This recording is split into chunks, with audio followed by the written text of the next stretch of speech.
Halo Fitness Mania, selamat datang di dunia Adirai.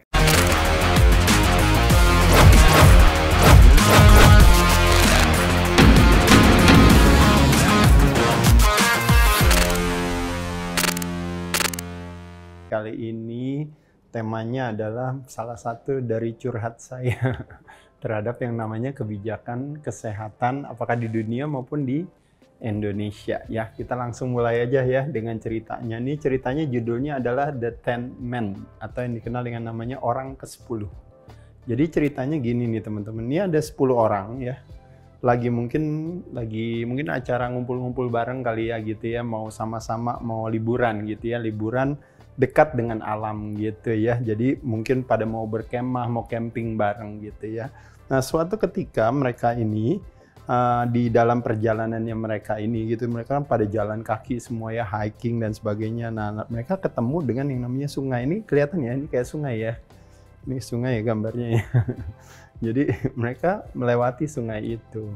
Nah, dari 10 orang itu semuanya melewati sungai itu.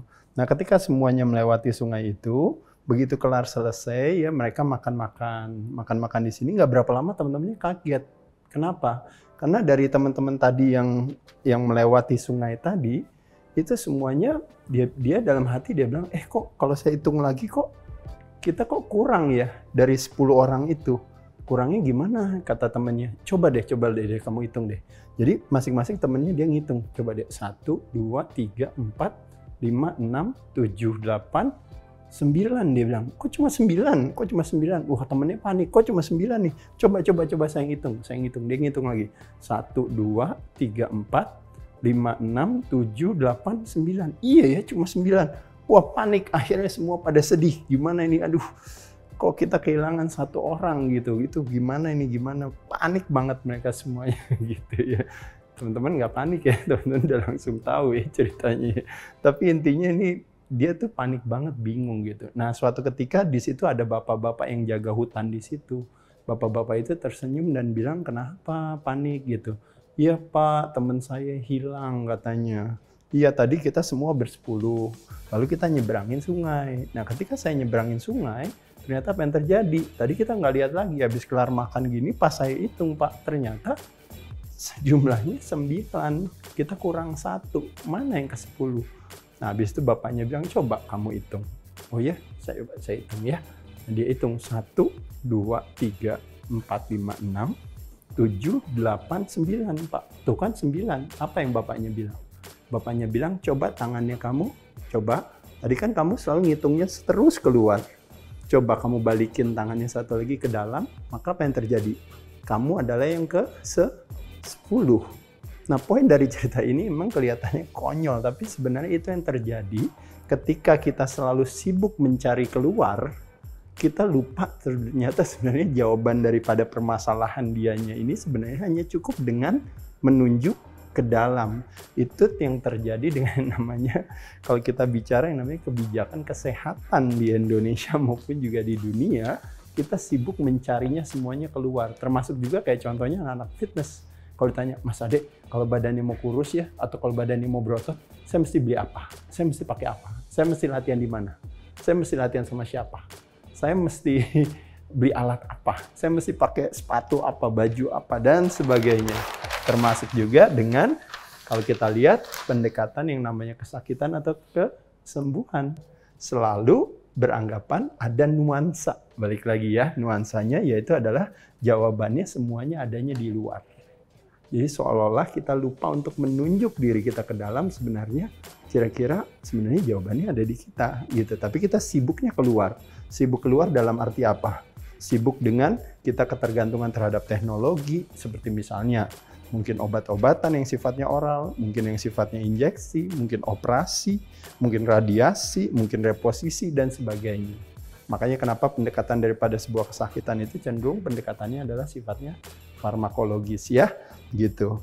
Nah, jadi yang jadi tantangan adalah ketika kita mencari sesuatu yang keluar, pasti selalu akhirnya warisannya selalu ada nuansa ketergantungan.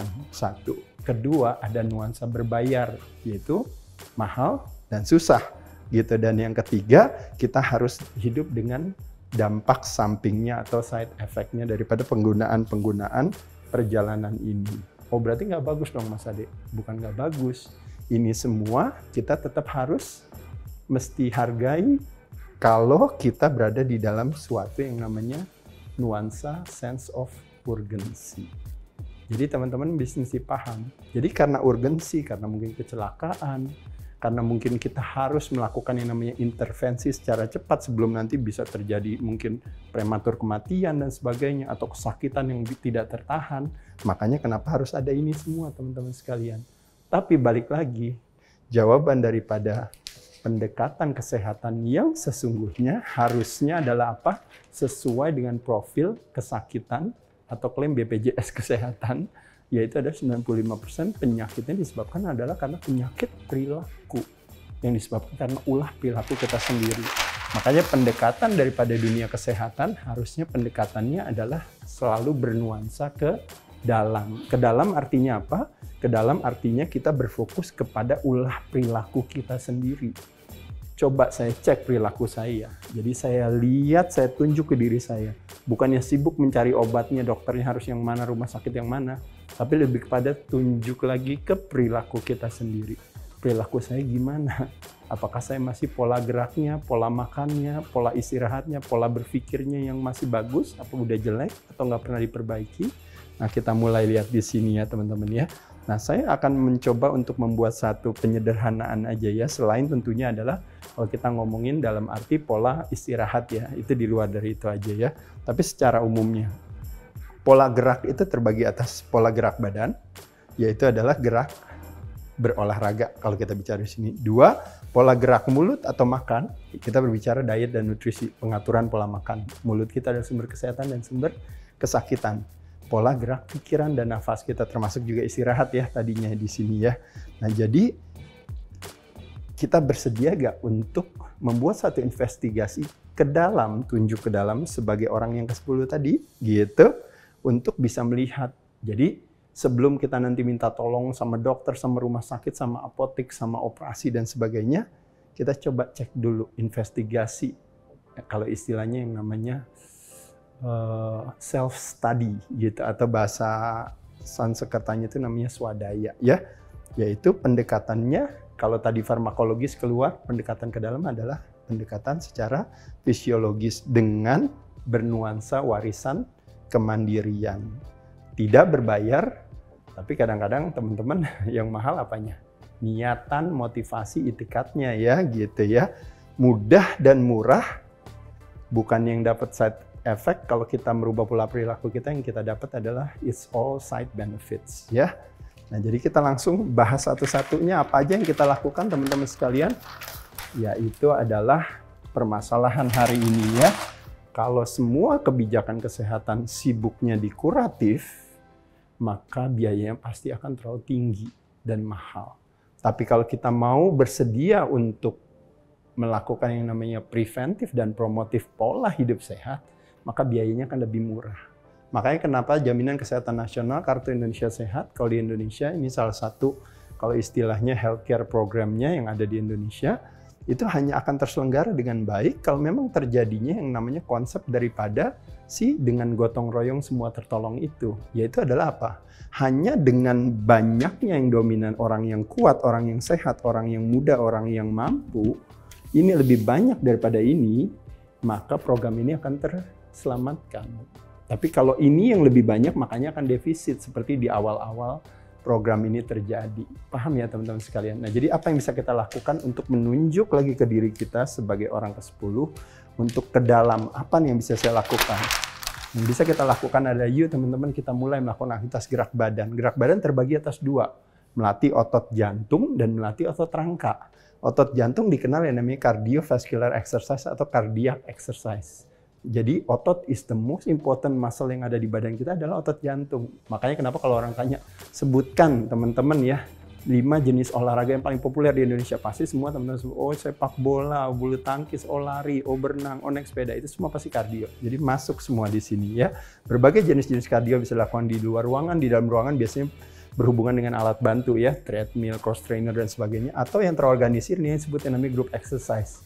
Bisa high impact, low impact based on impact di persendiannya ya. Jadi makanya teman-teman ada, kalau kayak yoga, aspek fisikalitas daripada yoga yaitu adalah asana, itu biasanya masuk ke dalam yang disebut yang namanya low impact cardio exercise yang terorganisir.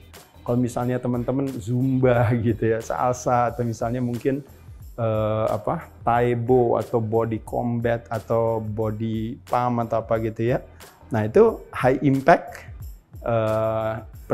di persendian yang terorganisir gitu ya. Nah kurang lebih itu kalau teman-teman tahu dari segi jenisnya.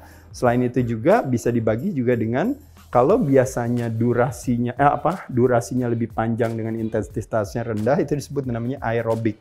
Aerobik di sini artinya masih melibatkan masih melibatkan oksigen.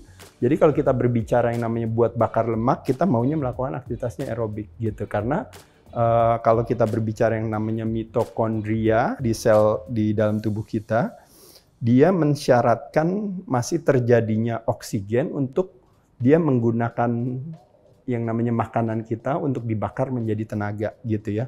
Tapi ketika terjadi yang namanya kelelahan yang begitu sangat, nah pada saat itulah maka oksigen yang nggak ada, maka dia nggak akan bakar lemak sebagai sumber tenaga, dia akan bakar yang lainnya ya. Itu dijelaskan di sini teman-teman. Jadi kalau di bawah 60% daripada maksimal detak nadi kita per menit, maksimal detak nadi kita per menit adalah 220 dikurangi umur kita. Ya teman-teman tahu ya. Kalau di bawahnya 60%-nya, biasanya kita baru mulai itu biasanya di bawah 60%, badan pakai gula dulu. Begitu udah setengah jam dia akan pakai lemak.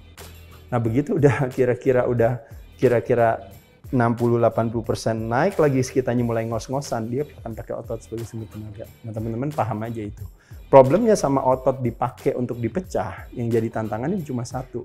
Makin ototnya semakin kecil, maka yang menopang tekanan itu makin sedikit. Lama-lama makanya kenapa keseringan yang terjadi kalau orang yang dengan melakukan aktivitas aerobik yang long durasi gitu, atau mungkin pelari maraton dan sebagainya, tantangannya selalu adalah nanti ototnya semakin kecil, nanti yang terjadi akhirnya potensi terhadap cedera di persendiannya jadi makan tambah gede gitu, dan terakhirnya pasti harus stopnya gara-gara cedera.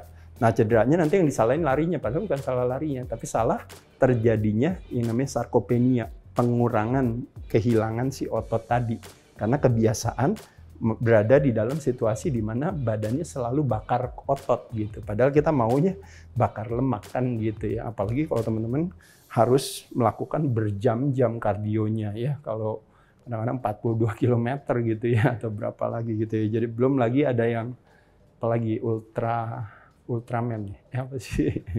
Ultramaraton. Lalu belum lagi ada yang Ironman atau apa ya gitu ya semua ya. Jadi memang secara psikologis kita bisa conquer itu bagus sekali, tapi kalau keseringan teman-teman ikut, makanya otomatis yang jadi tantangan pasti adalah terjadinya penurunan si otot tadi gitu ya. Jadi ada yang aerobik tadi, ada juga yang anaerobik, itu biasanya olahraga-olahraga permainan. Jadi misalnya main bulu tangkis, main pingpong, main basket, main volley. Jadi main istirahat, istirahat. Ya, itu namanya anaerobik. Dan satu lagi yang interval training, itu lebih kepada kadang cepet, ntar istirahat berapa lama, ntar cepet lagi istirahat berapa lama. Nah salah satu yang paling populer daripada interval training adalah yang disebut namanya high intensity interval training, atau kadang-kadang cross fitness gitu, yang mengkombinasikan cardio exercise dengan weight training jadi satu. Kadang disuruh push up dulu, atau suruh ngangkat beban, atau suruh squat, ntar tiba-tiba disuruh jumping jack gitu ya misalnya ini. Ini di satu sisi bagus, tapi ingat sekali lagi hati-hati dengan high intensity interval training karena intensitasnya udah tinggi, jadi kalau bisa tentunya adalah durasinya nggak boleh terlalu panjang. Karena begitu durasinya terlalu panjang, kita ngos-ngosan, nggak bakar lemak dianya, tapi bakar apa? Bakar otot. Hati-hati di sini ya. Lanjut lagi. Nah, ini salah satu gerak badan otot rangka yang paling kalau bisa dibilang adalah yang paling underapresiasi, yang paling jarang orang melakukan olahraga. Ya kadang-kadang biasanya kalau ditanya, teman-teman olahraganya apa, pasti selalu kardio terus. Tapi jarang melakukan resistance training. Nah, resistance training semakin tua semakin dibutuhkan. Bahkan ada satu penelitian yang mengatakan, bayangin kalau orang sampai umur 50 tahun nggak pernah resistance training, makanya kenapa biasanya pasti akan punya masalah dengan tulang, masalah dengan postur dan sebagainya, termasuk masalah dengan metabolic syndrome gitu. Nah, tapi kalau ditanya, oh jadi berarti udah telat dong Mas Ade? Ya sebenarnya it's better late than nothing, makanya kenapa gimana pun juga semakin usia semakin meningkat ke atas, seperti yang mungkin sudah sering saya katakan ya, 30-40 tahun ke atas itu terjadi penurunan massa otot yang semakin banyak karena seiring dengan mungkin intensitas aktivitas kita yang juga semakin berkurang. Nah, jadi akhirnya kebutuhan latihan beban itu semakin tinggi. Bisa dengan badan sendiri, bisa dengan alat bantu, bisa yang sifatnya terikat. Terikat itu artinya mesin selectorized ya teman-teman, atau pin loaded.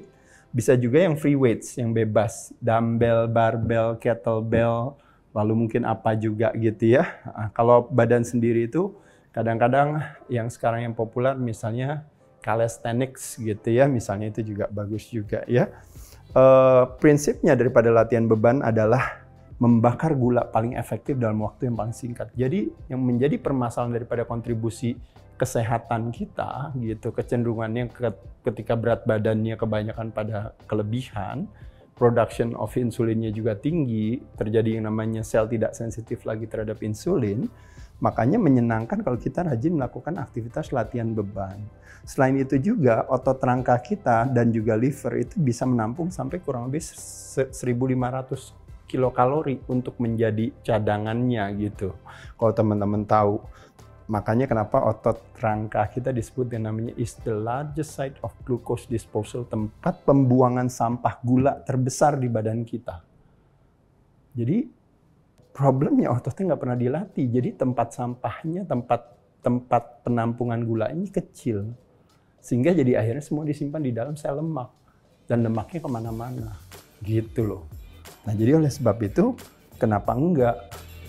Kalau seandainya kita rajin latihan beban, bahkan kalau kita latihan beban ya teman-teman, rajin mengencangkan ototnya, itu ketika gula yang ada di pembuluh darah kita itu malah ditarik sama si ototnya gitu. Dia nggak butuh insulin, nggak butuh apa, ditarik semuanya gulanya.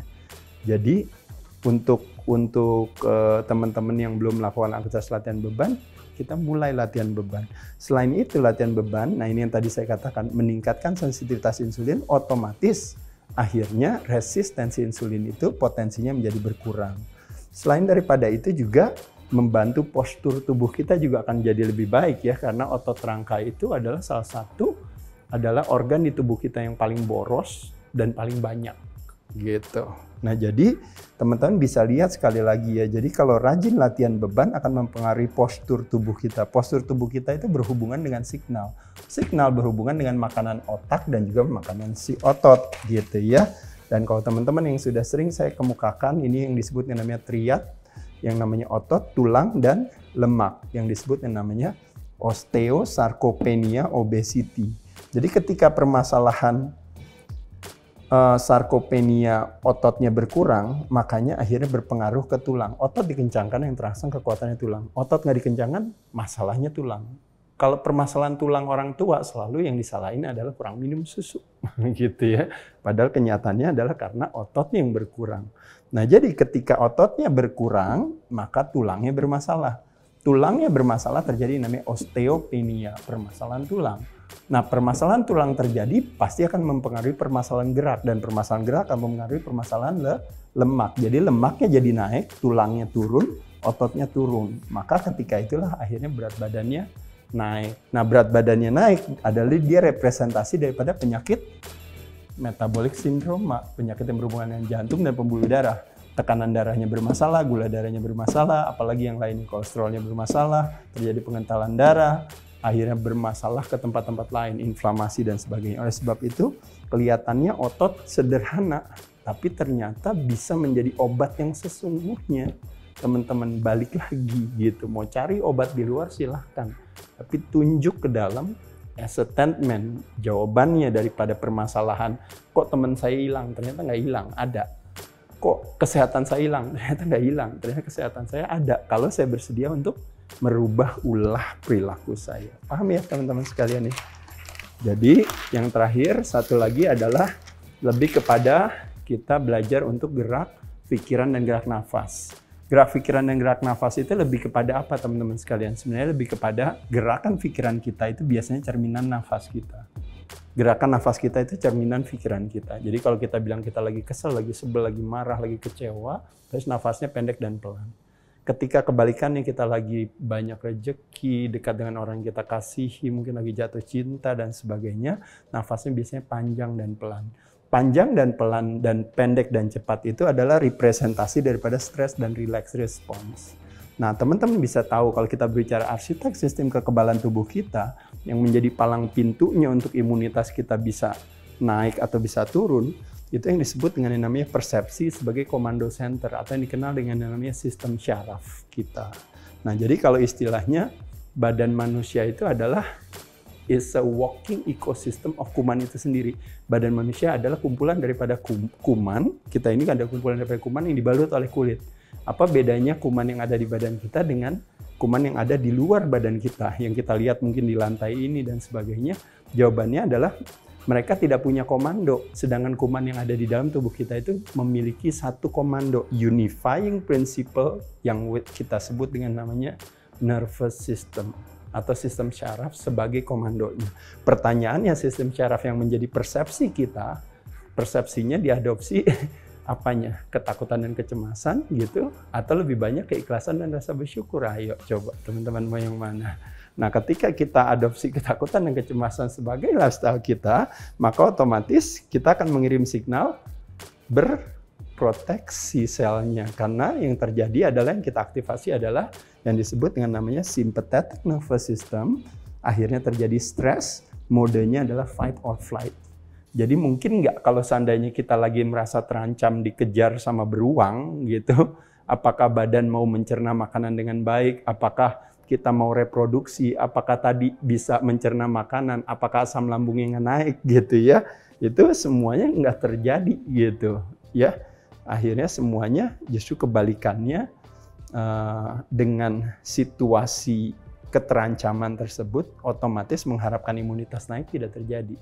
Kebalikannya, kalau kita istilahnya mengadopsi yang namanya keikhlasan, mengadopsi yang namanya rasa bersyukur yang tinggi, kalau istilahnya yang saya suka sering bilang kan teman-teman sekalian ya, ketika terjadi ketidakpastian akan masa depan, kita nggak ikhlas, makanya terjadi ketakutan dan kecemasan. Tapi ketika ikhlas, yang terjadi adalah sebuah petualangan. Paham ya teman-teman? Ketika kita tidak ikhlas terhadap orang yang kita mungkin pernah menyakiti hati kita, kita nggak ikhlas, akhirnya terjadi kebencian. Tapi ketika kita ikhlas, akhirnya terjadi pemaafan.